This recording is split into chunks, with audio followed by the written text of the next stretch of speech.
नजिकमा आएर भनेर भन्नु 2 महिना जति गएर तारबाट होइन तिमीले जस्तो भनेर देखाएकोमा झन्डै ओहो भनेर बियोस जस्तो हुन लाग्नु भएको थियो 50वटा गेम भइसक्यो 5 महिना त्यति धेरै इभेन्ट हुन्छ हाम्रो इन्टरनेसनल पार्टिसिपेसनको क्रममा नेपाल बुद्धिचाल महासङ्घले अहिले टिकट दिएर पठाउने गरेको छ नेपालले गर्नुपर्ने चाहिँ न्यासनल अन्तर्राष्ट्रिय महासङ्घबाट चाहिँ तोकिएको गेमहरू सबै हामीले चाहिँ 8वटा चाहिँ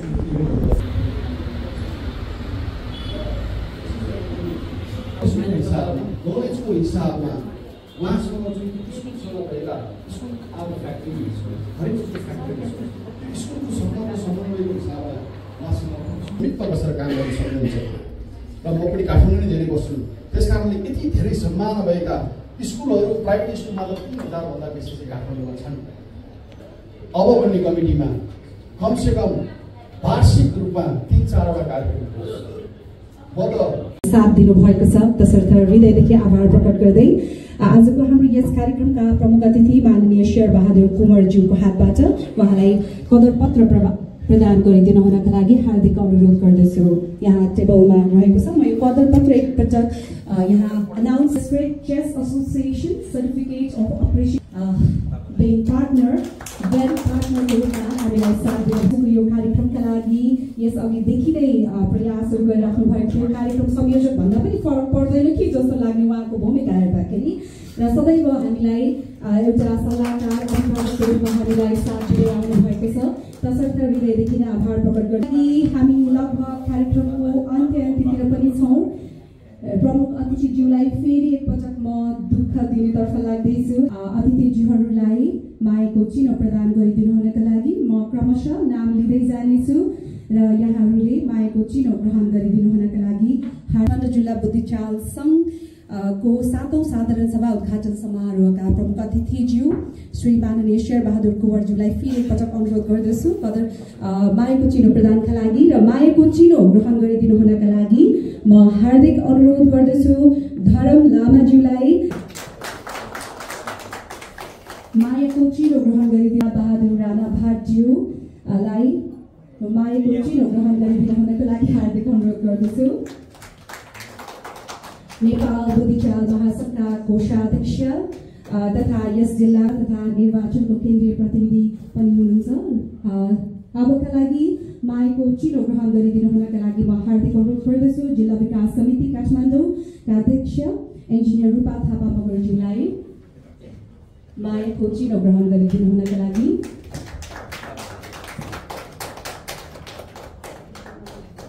चिनो ग्रहण गरिदिनु हुनका लागि यसै गरिकन मायाको चिनो ग्रहण गरिदिनु हुनका लागि यो अलिकति ढिलो आउनु भएको भएर अलिकति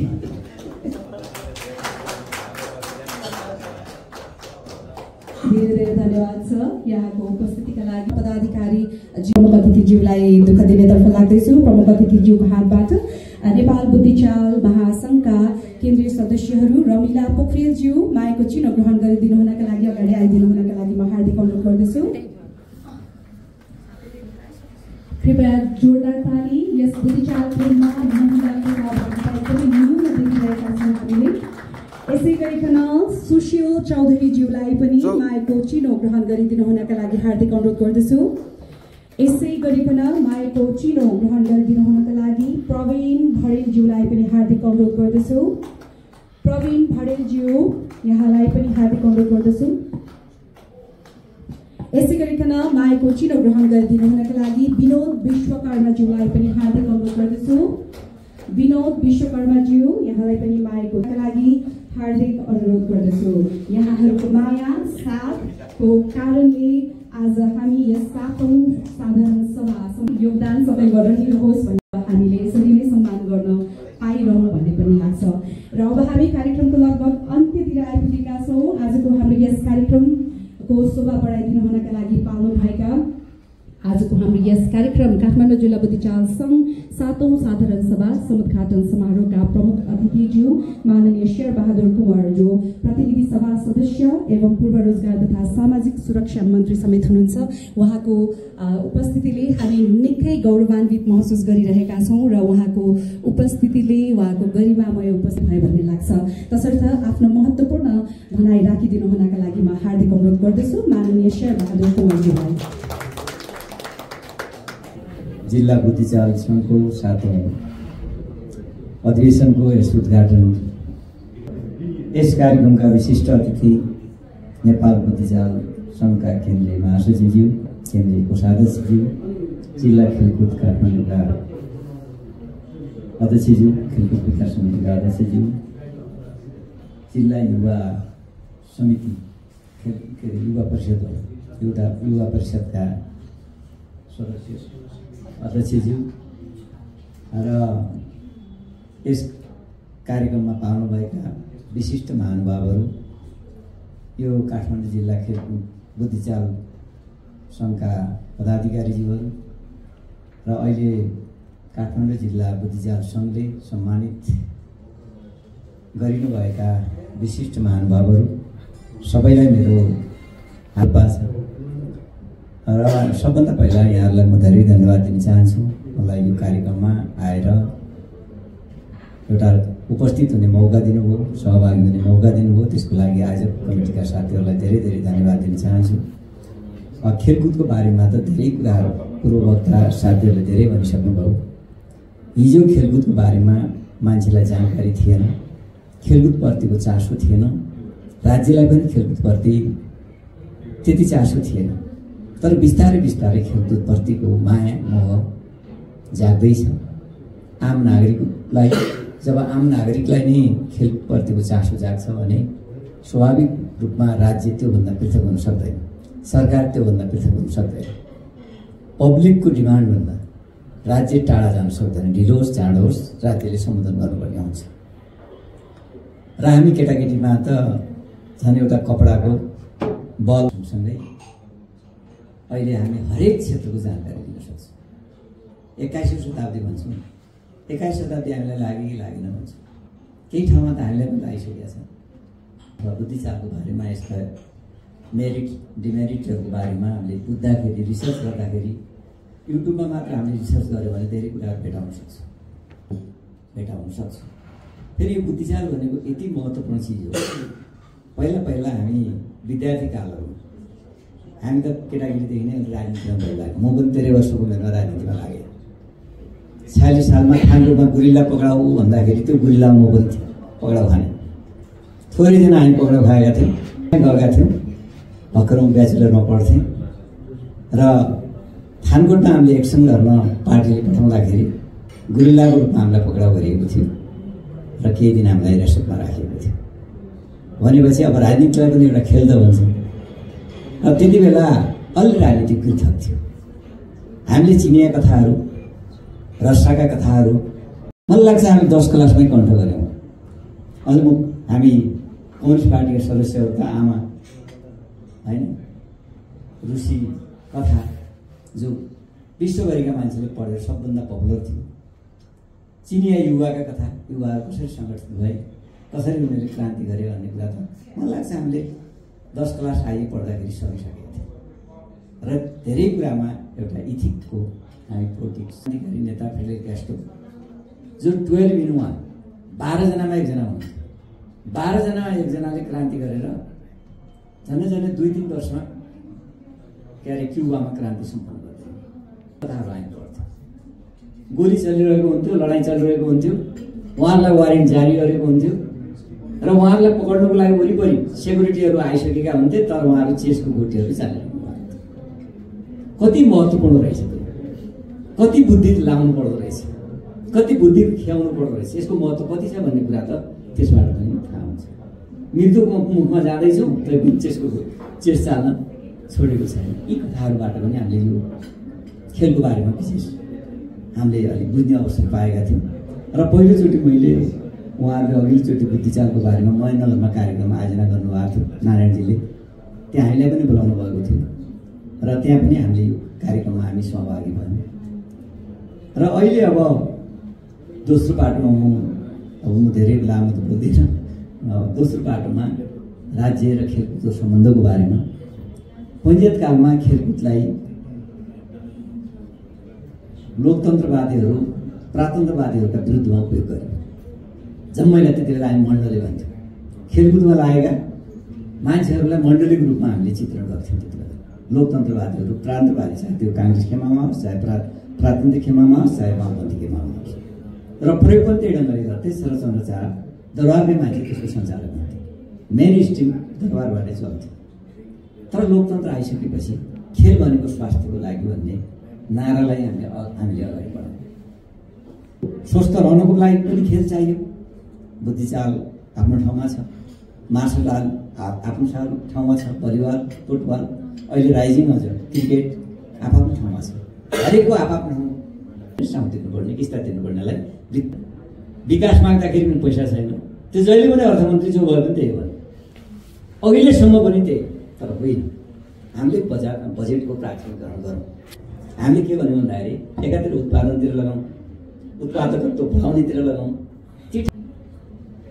त त्यसैले अहिले जसरी एकदम चासोका साथ हाम्रा युवाहरू खेलकुदमा जुन एक खालको राष्ट्र चिनाउने काम गरिनुभएको छ, नेसनल मात्र होइन इन्टरनेसनल गेमहरूमा पनि। पहिला त मार्सल आर्ट्स मात्र थियो होइन, बुद्धिचाल त्यत्तिकै छ। अन्तर्राष्ट्रिय क्षेत्रमा परिचित छ नेपालको बुद्धिचाल सेक्टर भनेको। अहिले मार्सल आर्ट मात्र थियो, अहिले क्रिकेट पनि छ, अनि फुटबल भलिबलहरू पनि त्यत्तिकै छ। त्यसैले यो क्षेत्रलाई हामीले उपेक्षा गर्नु, यो क्षेत्रलाई पनि उच्च प्राथमिकता साथ हामी प्राथमिकता दिउँ भन्दा धेरै सांसदहरूले हामीले प्रधानमन्त्री पनि त्यसो भन्दा अर्थमन्त्री भयो, त्यसपछि प्रधानमन्त्री भयो। त्यही जगमा टेकेर मोदीले अल्टरना चलाए, 500 को नोट बन्द गरे, 1000 रुपियाँको नोट बन्द, सबै आचिनीहरूलाई गरेर हेर्नुहोस् लगाइदियो नि त टाउन। उच्च राख्नेछन् विश्वास भन्ने विश्वासका साथ हामी पनि लागिरहेका छौँ। तपाईँहरू पनि लाग्नुहोस् र चाहे स्थानीय तहमा होस्, चाहे प्रदेशमा होस्, चाहे सङ्घीय सरकारमा होस्, हामी सबै ठाउँबाट पहल गरौँ र आउने बजेटहरूमा विगतका भन्दा केही न केही पर्सेन्ट अगाडि बढाएर गर्नुपर्छ भन्ने मान्यता हामी राख्छौँ। त्यसको लागि हामी बोली पनि रहेका छौँ। सम्भवतः सम्बोधन हुन्छ होला पनि, र सम्बोधन गराउने कुरामा गराएन भने पनि हामीले सदनमा ती आवाजहरू हामी अवश्य पनि उठाउनेछौँ भन्ने विश्वासमा म यहाँलाई दिलाउन चाहन्छु। अन्तमा काठमाडौँ जिल्ला बुद्धिचाल सङ्घको यो जुन 7औं अधिवेशन भइरहेको छ, यहाँ नेतृत्व पनि चयन होला, परिवर्तन होला, वा नेतृत्वको निरन्तरता पनि होला। तर अधिवेशन भइसकेपछि पुरानो भए पनि नयाँ, नयाँ आए पनि नयाँ, यसलाई यही ढङ्गले बुझ्नुपर्छ। किनकि हामी वैधानिक तहमा विधानअनुसार अगाडि बढेका छौँ र नयाँ आउने नेतृत्व सफल, एकदम सशक्त, अझ काठमाडौँ जिल्ला बुद्धिचाललाई अझ देशव्यापी रूपमा एकदम उत्कृष्ट संस्थाको रूपमा परिचित बनाउनमा सफल होस् र खेलाडीहरू उत्पादनको एउटा थलो बनोस्, खेलाडीहरूलाई नीति निर्देशन दिने, विधि विधान बनाउने एउटा थलोको रूपमा सशक्त ढङ्गले अगाडि बढोस् भन्ने यही शुभकामना दिँदै बिदा हुन्छु। हवस्, धन्यवाद। धन्यवाद। आजको हाम्रो यस कार्यक्रमका प्रमुख अतिथि माननीय शेरबहादुर कुँवरज्यूलाई आफ्नो महत्त्वपूर्ण भनाइ राखिदिनु भएकोमा र यहाँको उपस्थिति नै हाम्रो लागि एकदमै महत्त्वपूर्ण छ। प्राथमिकता दिइकन आजको यस कार्यक्रमका सभाध्यक्षज्यूलाई हार्दिक अनुरोध गर्दछु। आजको हाम्रो यस कार्यक्रमका प्रमुख अतिथिज्यूलाई आयोजकको तर्फबाट, काठमाडौँ जिल्ला बुद्धिचाल सङ्घको तर्फबाट मायाको चिनो प्रदान गर्दछ। उहाँलाई धन्यवाद पनि दिउँ, किनभने यस समुद्घाटन समारोहको र अबका लागि काठमाडौँ जिल्ला बुद्धिचाल सङ्घको 7औं साधारण सभाको समुद्घाटन समारोहलाई समापन गरिदिनु हुनको लागि, सँगसँगै धन्यवाद ज्ञापन गरिदिनु हुनका लागि आजको हाम्रो यस कार्यक्रमका सभाध्यक्ष ग्रहण गरिराख्नुभएका व्यक्तित्व यस काठमाडौँ जिल्ला बुद्धिचाल सङ्घका अध्यक्ष श्री केशव श्रेष्ठज्यूलाई हार्दिक अनुरोध गर्दछु। र यसपछि बन्द सत्र हुनेछ। यसपछि यो समापनपछि 15 मिनटको ब्रेक रहनेछ। तत्पश्चात मलाई दिनुभएको छ। अहिलेको लागि धन्यवाद ज्ञापन सहित समापन गरिदिनु हुनका लागि सभाध्यक्षज्यूलाई हार्दिक अनुरोध गर्दछु। धन्यवाद कार्यक्रम सञ्चालिकाज्यू। यो काठमाडौँ जिल्ला बुद्धिचाल सङ्घको 7औं साधारण सभामा पाल्नुहुने सम्पूर्ण अतिथिगणहरूलाई विशेष धन्यवाद ज्ञापन गर्न चाहन्छु र यो कार्यक्रममा पालो हुने सबै यो अन्तिम समयसम्म पनि आफ्नो अमूल्य समयको बावजुद यहाँ कार्यक्रममा सुनिदिनु भएकोमा पनि विशेष धन्यवाद। नेपालको गौरव मान प्रतिष्ठा बढाउने कार्यमा सधैँ अग्रसर रहिरहन्छु। आफ्नो पदीय कार्यमा लगनशील भई कार्य गरी आफ्नो पदीय दायित्व निर्वाह गर्नेछु र आफ्नो पद अनुरूपको कार्य सम्पादन गर्दा प्राप्त हुने सबै खालका गोपनीयलाई समेत जोगाइराख्नेछु। धन्यवाद। शपथ ग्रहण गर्ने तपाईँ अध्यक्ष अब आफ्नो नाम भइहाल्यो र शपथ ग्रहण गराउने म बुद्धिचाल सङ्घ काठमाडौँ जिल्ला कार्य समितिको तपाईँले आफ्नो पद भन्नुहोस्। पदमा निर्वाचित भई फेरि पद भन्नुहोस्। पदको महत्त्वपूर्ण जिम्मेवारी लिइरहेको घडीमा निम्नलिखित प्रतिज्ञा गर्दछु। म नेपाल बुद्धिचाल सङ्घमा रहँदा स्वास्थ्यका लागि खेल, राष्ट्रका लागि खेलकुद भन्ने मूल नारालाई सार्थक बनाउँदै